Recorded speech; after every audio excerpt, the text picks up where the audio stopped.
Good afternoon, everyone. Welcome to FLVC Online Teaching and Learning Excellence Month. For more event information and registration links, please scan the QR code on the screen. I will share the link via chat momentarily as well. Today's session is the third panel discussion in the monthly event series. Earlier, we have learned from other panelists and colleagues, both at the national level and at the local level, about all these best practices.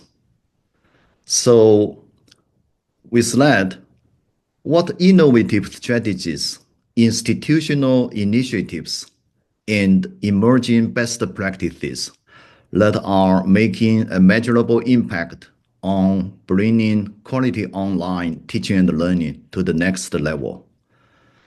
Please join me in welcoming today's panelist, Bryan Biggers from Palm Beach Atlantic University, Felix Brito from Embry-Riddle Aeronautical University, Cheryl Kohen from Daytona State College, Cody Moyer from Polk State College, Tim Ries from Florida International University, and Shelly Wyatt from the University of Central Florida. Here is a little agenda for today's session. As the event moderator, I will start asking our panel some questions, and our panel will join the discussions and share their ideas and experience. For our audience members, please share your reflections and comments or related resources in chat. Also, we encourage you to submit your questions to the Q&A area, as mentioned earlier. Please note the panel will address your questions near the end of the session. So, thank you. Let me start with my first question to our panel. What challenges does your institution face in advancing quality in online learning to the next level? What strategies, if any, have you applied to overcome these challenges? Our panel, please feel free to jump in. Thank you. Hey, Tom, I'll go first. Thank you so much for including me in this panel. But one big challenge that we had when we started with Quality Matters was that the process became a lot different from what faculty were used to. So it used to be we pay for development. So it was one of those things where people said, I created a course and now I get paid, right? And it was a little bit of a culture shift for us to say, well, actually, we're going to quality review this course first. And that was uncomfortable for some faculty who had previously worked with our department. So what we did is we started communicating not only that the process exists, but why the process exists, and that they're going to get really good feedback. They're going to have somebody from their department that's going to give them feedback in like from a SME. And just helping to not only reframe the expectations in terms of what the process looked like, but why we did the process. And that has been a big positive shift for us. Thank you, Bryan. Anybody else wants to share? Tom, I can speak to that. So we started using the QM rubric a few years ago at Daytona State College. As Bryan said, it was a bit of a culture shift. We had initially used our own rubric that definitely was heavily informed by QM as well as OLC. But I think the faculty got on board pretty quickly. It was actually a recommendation from one of our members of the peer reviewer committee, which is comprised of full-time faculty members that we have at the college. And one of the things that we did to help onboard the process was having a semester prior to review that was really sort of a let's meet collaboratively with your review team, which again are the full-time faculty members on the peer reviewer committee. And let's do sort of a self-assessment using the QM site to do a self-review and use it as a gap analysis for areas that the course might need some additional support or revision.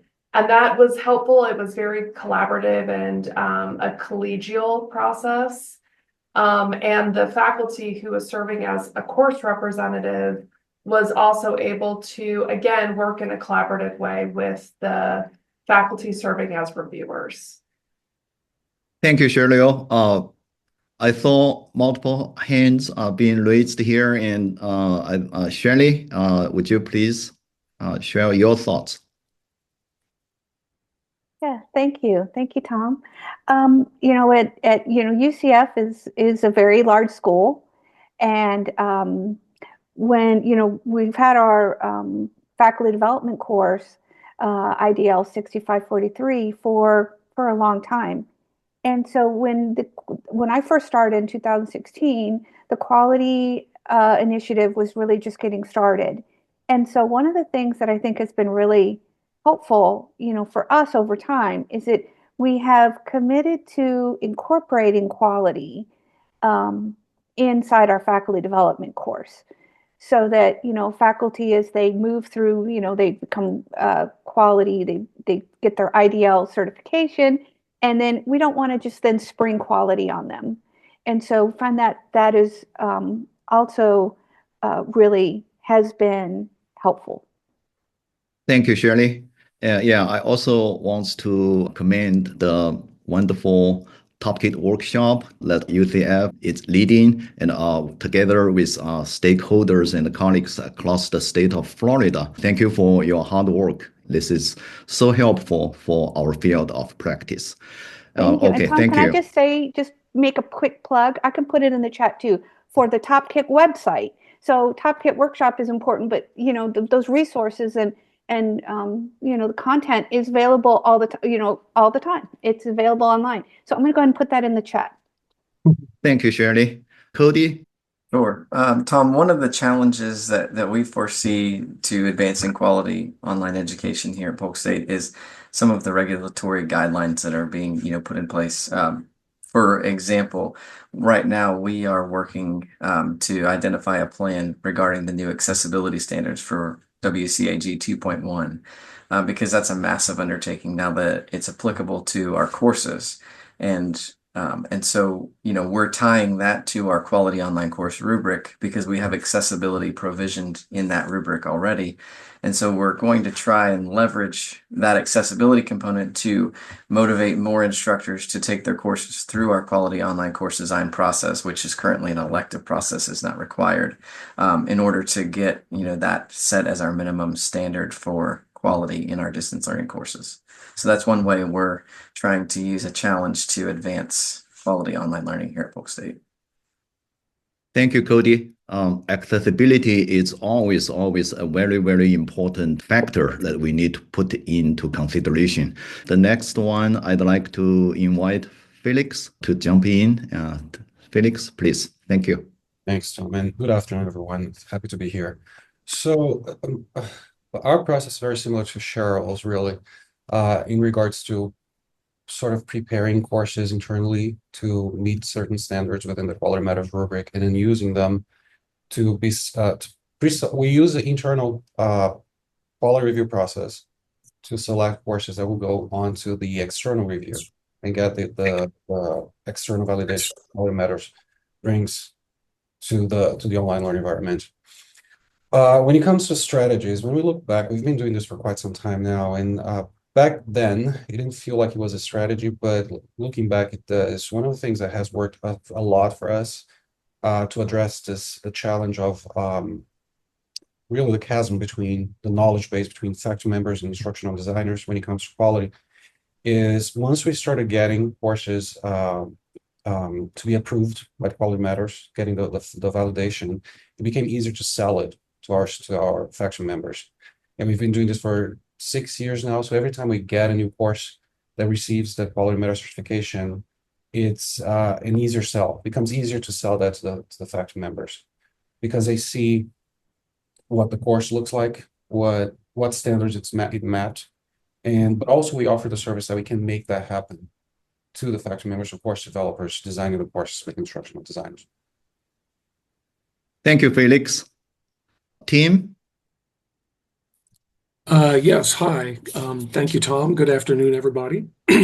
I would say that our approach is very similar to how Shelly described it. The adoption of the Quality Matters process predates me. I've been with FIU Online for about 4 years, so I think it was around 2016 as well. So for us, it's not so much a culture shock of introducing Quality Matters because I think a lot of folks, experienced instructors, are already familiar with the process. I would say that our biggest challenge is just sort of maintaining that faculty engagement and focus during the course design process, while balancing faculty workload and other priorities. And our strategy too is to sort of embed the Quality Matters principles into our course development and design process really from the outset, and not just as a sort of post-development review process. We still offer incentives for course design certification, and I think that the sort of core of what we do is provide that one-to-one instructional design consulting and support to faculty to help guide them every step of the way through the quality design process.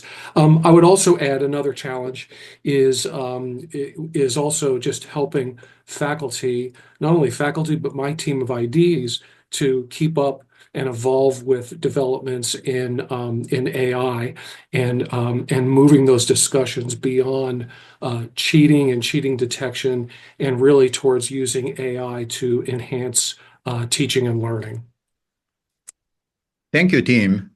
Mhm. Yes, it is so important for us to start the quality assurance in the course design level. And also, all of you have been doing a great job in ensuring quality during the course delivery and follow-ups. Also, some of you mentioned you have been using quality standards and rubrics such as Quality Matters. That's definitely great. Also, some of you have been using the other quality rubrics or standards such as OLCs, quality scorecards. And also some of you, just based on your local environment and the situation, you created your own, what we call homegrown rubric, quality rubric, and practice this. And so with all of those, they are all very, very helpful to enhance the quality teaching and learning online. So thank you, everybody. Okay, now let me move on to my second question. This is regarding our faculty members, and certainly we'll cover our students a little later. For our faculty members, some of our administrators kind of like we say, well, they are really the frontline people. They work and interact directly with the students on a daily basis. So my second question is, how do you encourage faculty to embrace best practices for quality online learning? I'll jump in on this one first. Okay. So one of the strategies that we use to help our faculty advance their skills in online learning quality is we demonstrate best practice in the trainings that we do with our faculty. So, in every training that we do, whether it's an asynchronous or it's a synchronous, we're talking about those best practices, but we're also demonstrating them. So For example, we have what's called our Eagle AI course. So it's an immersive training for faculty to learn about AI tools and how that impacts their classroom. And it gives them a safe space to discuss with colleagues the ins and outs of AI and how they feel that that's shaping education. And without getting too deep into the content, one of the things that we've done in that course is we've built in all of the different kind of measures that we would expect them to have in their course so they can see it in action. And so that's a good way for us to then tie it into what they're doing, because we can say, well, if you see what we did here, this is why we did it. This is why it's good for your students. And so it gives them a real life example that they can then take and mimic and recreate in their own courses with our assistance. Thank you, Cody. Felix. Thanks, Tom. In our case, it's very similar to Cody in the sense that our Rothwell Center for Teaching and Learning Excellence has created a huge and purposeful, really, catalog of courses are offered. Professional development courses are offered to faculty members. From day one, they have the online teaching and learning introduction, per se, ab initio. But there's also one that's called Refresher, Refresh ER. The ER stands for Embry-Riddle. We try to remain on brand here with everything we do. And it happens annually. It's a recurrent training. And every year, and it's offered to all faculty members. They have to take the course. Otherwise, they get removed from the roster. And every year, the approaches or a different team. Like this year was about Gen AI. Last year was about engagement in online learning. So for all faculty members that have been here for a while, they've been receiving recurrent training on best practices and what quality means in online teaching and learning. And that's from the deliver side of the house. When it comes to the design of online courses, we created this course development certification a few years ago that goes over the entire course development process here, but also touches on learning theories and instructional design theories and how we can infuse quality in the design of our online courses. So that's all to say that we rely a lot on professional development for faculty to share some of what it means to infuse quality in online courses. Thank you, Felix. Cheryl? Yeah, similar to Cody and Felix, we do have required LMS and teaching and learning for our faculty. We also have, within the past 3 years, 2 fellowships for teaching and learning that's connected to the Association of Colleges and University Educators, AQ, where we have a national teacher certification. It takes a year to complete. It's something that is free for our faculty that the institution pays for. And it has a track that's geared towards face-to-face best teaching practices as well as fully online best teaching practices. And similar to what Cody and Felix were both saying, we also purchased an AI quick study through AQ, which again is meant to help faculty members understand generative AI, how to leverage it in their classes, how to create AI inclusive or AI resistant learning activities and assessments, again, that all connect to making sure that our assessments and learning activities and the course shells are clear and something that students understand the criteria to be successful with. So those are some of the areas that we require, but also support for our faculty. We also work closely with our Director of Learning and Development, who moved into our Center for Innovative Teaching and Learning. So to Felix's point, there's different awards that are associated with completing the fellowship and being part of the peer review process in partnership with Learning and Development. Thank you, Cheryl. Tim? Yeah, so we also offer various targeted professional development trainings on quality matters and the quality course design, best practices and process. This is sort of like works together with the professional development that our Center for the Advancement of Teaching, or CAT, provides for all instructors in general. Again, our instructional designer, our staff is, they work very closely with faculty to, to help them through and to, kind of shepherd them along the quality design process. We've also created what we call our online design readiness course. And it's kind of like a quick start guide to quality design. It's not designed to sort of be like a completely self-guided course on complete, quality design, but it's great for instructors who, either want to get started in the process early, perhaps they're new faculty developing a course for the first time. We've also enhanced it to include an AI toolbox feature, which helps to guide them in integrating AI into their online activities and assessments. Thank you, team.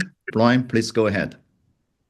Yeah, so we know, I think it's standard 5.3 that talks about regular and substantive interaction and how the instructor needs to be present in the course, and you need to design a course for that. We like to use our opportunities that we have with the faculty who are designing the course to start talking about regular and substantive interaction while they're designing the course. So not only that we need to do this, but why we need to do this, and then what their expectations are. Not that there are expectations, but DOE expectations coming out of it when they get ready to teach the course. And that way, that's another touch point that they have with their instructional designer, who they really trust and begin to appreciate the more they spend time with them. And this person is the person who's saying it. So it's not, that Bryan Biggers or, whatever, somebody's going to be, knocking on my, it's like, hey, I understand the value in this, and I'm teaching for that. The other thing that we do that's a little outside of the Quality Matters handbook, don't tell anyone, but the other thing that we do is we use fractional points when we review courses, not just all or none, because one was we were getting feedback from faculty that said, hey, I got a 0 on this. Like, that hurt. I didn't get a 0, did I? It wasn't that bad. And then we had to explain it. The other problem we saw was on the other side, where they were very close. And according to Quality Matters, we'd have to give them full credit for it. But we knew that there was an opportunity for improvement there. So we like to give the fractional points to say, hey, this is kind of where you are. This is what you need to do to move forward, and really focus on the continuous improvement. We even don't call it best practices here. We call it prevailing wisdom, because we know that there's always room for improving the courses in whatever little way. Thank you, Bryan. Yeah, it is so important for institutions only with very, very limited resources. And then we come up with very innovative strategies to help clearly communicate that quality goals and expectations to our faculty members, and also to improve the faculty buy-in on the quality online education. Also, it is so important for institutions to provide effective faculty development strategies and some practices to assist with those faculty members. Just now, when hearing what you were sharing, all those wonderful strategies and practices, and I was relating to my previous experience when I worked directly with faculty in the instructional design phase. And I observed, even we are all talking about online course design, online course delivery, evaluation, and those kind of things. But for online instructors, if they happen to teach face-to-face courses or classes, and really, some of you probably also observed this. After the faculty members, they get further developed in online teaching. And then a lot of them, they would like to apply some of those online teaching strategies and the quality assurance strategies to their face-to-face classes. And such as simply, upload their course syllabus online in the LMS and adopt some of course learning activities in their online courses to their face-to-face courses, such as organize some asynchronous online discussions, this kind of. And also another very important thing is with the quality standards and assurance, we focus on the learning objectives and the learning outcomes. So for those faculty who attended our training, they understand better about the learning outcomes, how to write clear and effective learning outcomes or learning objectives, and then align those learning outcomes with the learning activities or learning materials or course materials that's designed. And those all can be applied across different modalities and across platforms sometimes. So that's one of the benefits I saw from promoting quality online teaching and learning. So we appreciate all our faculty's hard work. We appreciate all your hard work. Thank you. So my next question is regarding complying with laws and regulatory requirements for online and distance education. What regulatory requirements are you currently focusing on, and how do you plan to leverage those regulations to advance quality in online learning?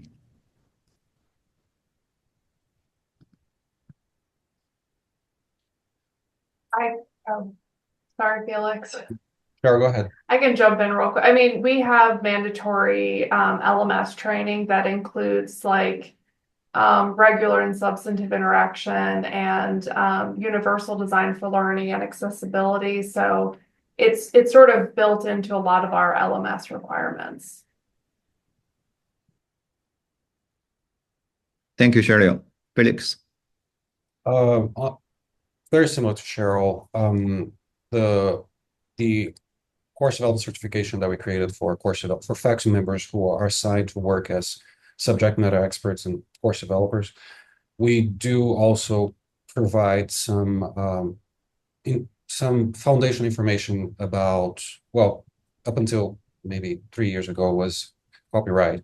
And now we've been focusing a lot on accessibility and the ADA, to be ADA compliant with everything we do here as far as online learning is concerned. Last year, we assembled what we call the accessibility team, which is a cross-functional team. We have instructional designers, instructional consultants, instructional technologists, media producers, and digital media specialists who are focused on researching best practices building off of the law. Best practices when it comes to UDL and accessibility. That pertains to course design, but also media production. And most recently, we have a learning technology adoption review process. And we added the accessibility check into the review process to make sure that all learning technologies that we adopt in our online courses have some level of accessibility. And for those who do not, we offer recommendations on how that can be addressed within the online course. It's usually suggestions for alternative assessments, that kind of stuff. Thank you, Felix. Cody, please. So just like Cheryl and Felix said, we do build it into our online teaching certification course. So anyone that wants to teach in the hybrid or online environment, we give them that foundational knowledge of what's required and the expectations.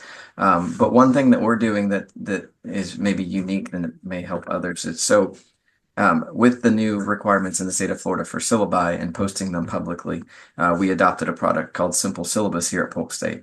And in building out our template, we had regular conversations with our provost to determine what new sections we needed to add to the syllabus template so that we would be covered in terms of, regulatory language. And so one of the sections we've actually added to the syllabus template is for RSI. And so every instructor across all modalities has to put into their syllabus their plan for interacting with their students. So, in a face-to-face course, obviously they're going to interact in the classroom, they're going to have office hours, but then there's going to be additional ways that they may interact with their students. But then for the online and the hybrid instructors, it gives them that real-time RSI policy right there in the syllabus that the student can see. We can show to an auditor if they were to come in and say, show us how you're meeting RSI.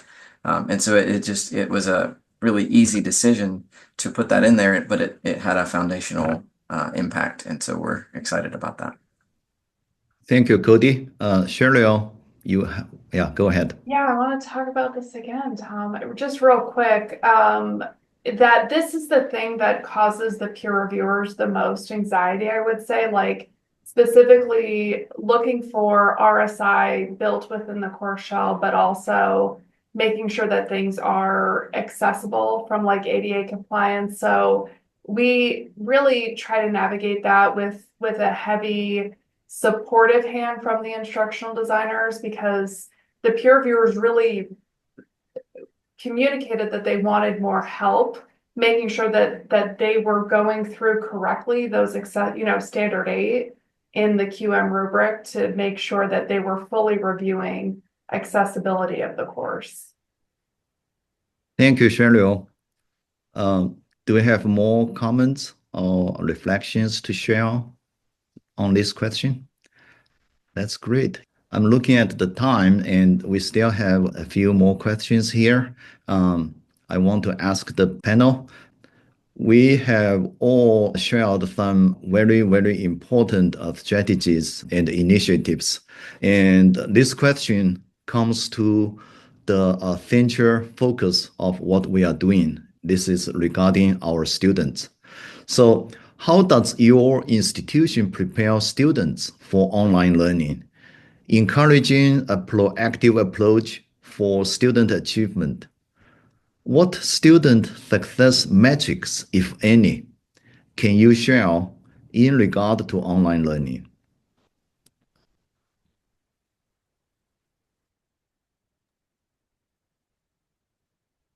We have a strong partnership with our academic advising office. So we sort of have a 3-step approach with online readiness. Before students even enroll in first semester classes, they have a mandatory orientation that they take that includes a 21-question online readiness assessment. Then they have a required academic advisor meeting before they're allowed to enroll in first semester classes, where they review their online readiness assessment. And then sort of our 3rd step is we've developed an online success seminar for students who did end up taking an online class, were not successful, have other areas of other low success indicators, and then are enrolled in a 3-hour online success seminar. So again, it's meant to be sort of a high touch approach because we're an open access institution. We have a lot of adult learners who are juggling childcare, elder care, full-time jobs. And so we tried to be very intentional about the discussion of what it means to be successful enrolling in a fully online class. So these are some of the ways that we're looking at making sure students are really prepared for distance learning or online learning offerings. Thank you, Cheryl. Cody, please. Yeah, I think this is a great conversation to have. And just to piggyback on, where Cheryl started, since COVID, we've had this sustained level of online learning from our students, and we're still fighting that battle of just because it's more convenient doesn't mean it's the best format for you to learn. And so there are those students that struggle. And so helping them be ready for the online environment is vitally important to their success. But then how do we as an institution come alongside those students and support them, even if it's not the best modality for them, because it's the modality that they've chosen. And so, some of the ways that we do that here at Polk State, we've incorporated our online readiness module, if you will, into our first year seminar course, which is a high touch point course for all first time in college students in their first semester. And so whether it's an online or a hybrid or a face-to-face class, they're all exposed to those resources and what it looks like to take an online class, because, after that course, even if it's not online for them, they may take an online course beyond that point. And so that's kind of a high touch point to get them as they come in the door. But then we're working right now on a new initiative to implement a course template in Canvas so that, for every modality, there's some kind of welcome message on the course home with resources that explain what a syllabus is, why the student should access it, how to get to vital resources at the college, such as tutoring and those types of things. And then just kind of how to navigate the LMS, because that's really that ecosystem that everything is functioning from. And so we're trying to shift away from just, go to Canvas for your online courses to Canvas is your home for all things course related, no matter what modality you're in. And it's the source of information that's readily available to you as a student. And so those are some ways that we are trying to better support our students in every modality, but specifically those online learners in online readiness and things of that nature. Thank you, Cody. Bryan, please. So Palm Beach Atlantic University is a faith-centered university, and spiritual development is an institutional goal that we have here at Palm Beach Atlantic University. And I know other universities have other institutional goals, and so you can apply this to whatever your institutional goal is. But we have a faith component that we've added to the rubric at the bottom to help with the students' spiritual development, in addition to the learning objectives for the course and that kind of thing. So just, whatever your institutional goal is, you can tie that into your Quality Matters quality initiative. Thank you, Bryan. Anybody else? Do you want to say something? Cheryl, please. Yeah, I was just gonna touch upon Dr. Opper's related question in the chat, which is, yes, we definitely do try and also have data-driven decisions, as I'm sure we all do. So, for example, a part of SAC-COC, we have annual assessment days with the individual academic departments, which really helps inform classes that might be on the peer review schedule for the following year, or just a new program that's being developed that needs to be added onto the schedule. But sort of looking at, like, similar to what Cody was saying, where we kind of all moved online more so than we would have because of COVID. And now we're sort of walking some of that back, but then also keeping some of it, hybrid or fully online, and looking at the gap in success between, the online offerings compared to the face-to-face offerings of the same class is something that's part of our annual assessment review. Thank you, Cheryl. So my next question is, this is one of the most popular topic in the field in the past 2 years plus. So in your opinion, what emerging trends or technologies, such as artificial intelligence, AIs, lore, will you include in online course quality assurance for at least the next 2 years?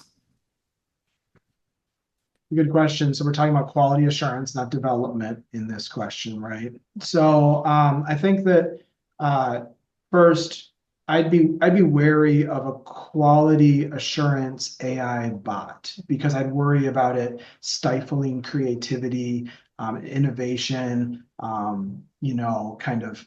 expression within the Quality Matters standards. I'd be wary of that. Not that I don't think that it's possible, or I don't think that it's a good idea. That would just be my first question if somebody created an AI bot. The one thing that I think is here and can be helpful, in that it wouldn't stifle creativity, but is leveraging the API to develop tools to help automate some processes. For example, like we have a student resources page that has a lot of the standards kind of previously met, and that way it's still in the course, but it's kind of next to the course. So surfacing that student resources tool, for example, is something that an instructional designer or professor doesn't have to do for every single course. We can automate that. And then we can check that with the API too. We can use the get and we can check whether or not that's shown. So I think that some things like that I think can be really helpful in making the instructional designers and SMEs, peer reviewers, time more efficient when quality assuring courses. Thank you, Bryan. Tim. Yeah, so to kind of build on what Bryan was saying, we've actually, I mean, we see AI taking an increasing role in our course design and review process, to help increase efficiency and alignment to quality standards. But we don't see it like sacrificing human perspective and oversight. We've been experimenting with a custom GPT called our CAM assistant, our course alignment map assistant. And, we're putting it through its paces to kind of like really get a case study of what, of what AI is currently capable of and good at this time, and what are some of the weaknesses.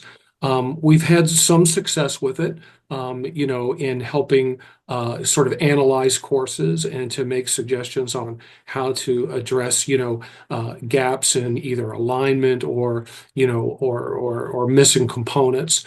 But we found that, it requires quite a bit of iteration. Even with the kind of training that we did, it doesn't really, it requires that human iteration to fine tune it.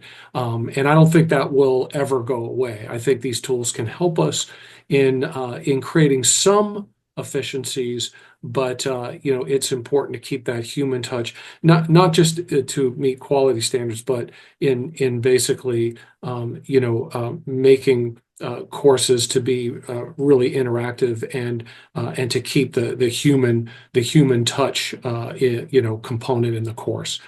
So that's been our experience with that. I would say, I surveyed my team as some other ideas, and some of the other ideas that came up about how AI is going to affect in the next 2 years is it's going to help us to create more sort of adaptive and personalized learning experiences. We don't know exactly what that looks like yet, but I think that holds some of the promise. And also using AI to assist in analyzing course data, success rates, engagement, and other elements of course that maybe would be, too time consuming and cumbersome otherwise. So those are some of the ideas that my team had about, what they kind of envision this looking like in the next couple of years. Thank you, Tim. Cody, please. Tim, those were some really awesome ideas. I might have to steal some of those. Or actually, I want to see how they pan out, and then we'll contact you to say, hey, we need your help. Something I could see AI really helping us with in this field down the road is being able to automate checking for RSI, right? Like design an AI that can look at a course and the interactions taking place and give it a score, or feed it a rubric and it can tell us how many interactions took place between the instructor and the students that were initiated by the instructor. Because that would be essentially valuable data that would reduce the amount of human time that would have to be done in every individual course manually to get that data. So, being able to automate those kinds of things, or even give us kind of an idea of that alignment that you were saying, Tim, are the objectives aligned to the assessments? If we can automate those processes, then we can focus on the conversations we're having with the faculty instead of the menial tasks that we have to do to get the data. And then by the time we get that data, there's another fire we have to put out, and we don't really get to spend the time we want having those quality conversations that will help them grow and improve in those areas where we find those deficiencies. Thank you, Cody. Any more comments on this? I'm looking at the time, it's 2:59. At this time, I really want to share another good news. If you are interested in AI for teaching and learning, welcome to check out the website that I posted in chat. On May 28 to May 30, 2025, UCF is hosting the 3rd annual Teaching and Learning with AI conference in Orlando, Florida. Please check that out. And also cheers for our colleagues across the state and across the country for your wonderful efforts in innovating the education and to better help with our students and improve the quality. Tom, it looks like there's a message in the Q&A about how we recognize and celebrate faculty who volunteer their time to participate in the online course review process. Yeah, thank you, Bryan. And they don't volunteer at PBA, we pay them. So we celebrate them with green pieces of paper. thank you, Bryan, and thank you, Aaron, for asking that question. With the wrap up of today's session, I'd like to ask my final question to our panel. So, in 1, 2, 3 sentences, what are your words of encouragement for us, for the audience members, and the wider community of online educators in terms of advancing quality in online learning to the next level? Cheryl, please. This is something we say a lot when we're working with faculty in the peer review process, which is opportunity for improvement. So, we don't say, oh, you didn't get points on this. It's an opportunity for continuous improvement. Thank you, Cheryl. Felix. It pays off, really. Any effort that's toward quality in online learning, it's something that has a positive and direct impact on the student experience. And that alone should be a biggest motivation, at least for us here in my environment. We always look at the student's perspective and the experience and how we can make it better. Thank you, Felix. Tim. Tim, you are muted. Sorry. Sorry about that. I got it. Yeah, I would just say that, quality, advancing quality in online learning, it's a continuous journey. Regardless of the different trends and technologies that might emerge, I would just say stay focused on pedagogically sound and research supported best practices, and keep the human in it. It's all about human connection, and especially in a world of AI, it's probably even more important. Thank you, Tim. Bryan. I would say the 4 C's of quality matters are the right goals. Continuous improvement, collegial, collaborative, centered on research and learning. Like, these are the goals that we should strive for all the things that we do. So it's definitely the right goals. And the skills that you learn in doing QM reviews is really helpful. I shifted a lot of my language from saying, they would do this, to especially working with faculty, students might appreciate if, and some of those things that you pick up along the way of doing QM reviews. So both, it's the right goals and it's kind of good intrapersonal development. Thank you, Bryan. I want to echo a little bit what Tim was saying, is that really it's always the human element. The technologies will change, they'll improve, COVID or some other thing like that may come at us, but if we listen and collaborate with our faculty to make even small improvements, can be really impactful. You don't have to be a master of every technology, every tool to make great improvements in your course and how your students experience your teaching and their ultimate success. Thank you, Cheryl. Cody, please. Yeah, I'll just say briefly, keep the focus on student success. Like Felix said, they're our number one customer. If we don't have our students, we're not here. So, make sure everything that you're doing is aligned with helping students be successful. And then just foster those faculty relationships and those partnerships between your team and the instructors, because that's the bond that's going to help all of those instructors overcome any challenges in regards to course design or new regulatory measures that we have to implement. If you can ease their anxieties and be the foundational support system, then they're going to be more accepting of change when it comes, and you can help manage that change. I say all the time, in our field, we are change management in practice, because we're always helping people implement changes that come down, regarding technology and all these other things. And, oftentimes people working in technology get overlooked in that area, but we are change managers on a daily basis. Thank you, Cody. If I'm allowed to say something, I would be honored to say collaborate, share, and continuous improvement. So with that, thank you so much, everybody, for attending our session today. And thank you so much for our panelists. Enjoy the rest of the day. We will see you soon. Goodbye.